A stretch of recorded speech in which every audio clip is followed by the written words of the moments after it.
So a common concern when we go through the mediation process is about finances and how we handle finances throughout the mediation process.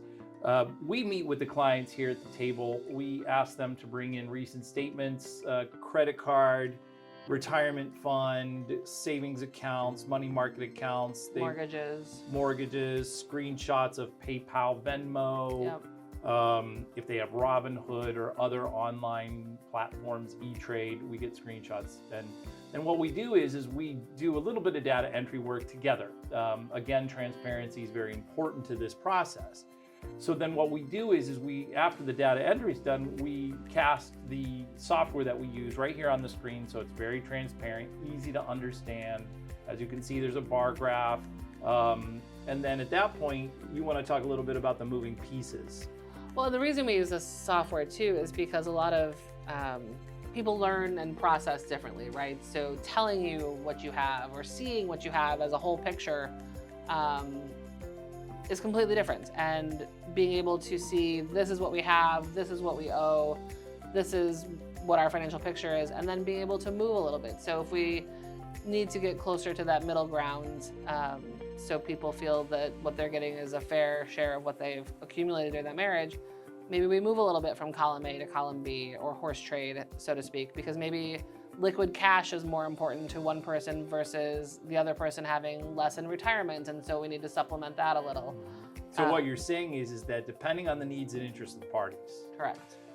there's some flexibility as to dividing those marital debts and assets. Is that right? Correct. If I had a dozen cupcakes and they were all different flavors and I just chose the 6 I was giving to you, that may not be what you want. Right. You want to be able to go in and pick your own cupcake, so to speak. So What that if I have a vanilla allergy? What if you don't like cupcakes? What if I don't like, what if I want pie? Yeah, but being able to customize it and be specific to each person's situation, because everyone's financial situation is different. And being able to move forward out of divorce comfortable with your finances and knowing what you can and cannot do and what you have and what you don't have is vital to being secure and building that path forward. And it also helps, we talked about a lot about making those informed decisions. Yep. You can't make, I think we discussed previously about how it's not uncommon somebody will come in and say, well, I'll keep my retirement and they can keep their retirement. That's great that they're working together, first of all. That's really a great sign that they're already having those conversations. However, they may not fully understand the full package that they're even talking about, or the amounts involved, or if it's a pension plan, how that pension plan's been valued.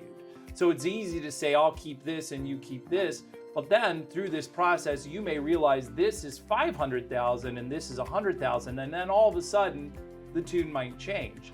Or even if they're equal, keeping $100,000 in equity in the house versus $100,000 in a retirement account, they're taxed differently, they're spent differently, they're accessed differently. You can't sell your chimney if you need to pay for some emergency need that you need cash for. Right. So making sure both parties have liquid cash, both parties have ideally some investments and some retirement money based on where they are. If the person who's staying in the home doesn't have that liquidity need for cash for a down payment, then maybe the person moving out does. It's all about how to take what you have and move the pieces around in a way that you can both move forward, positioned in the best possible way. Mm-hmm.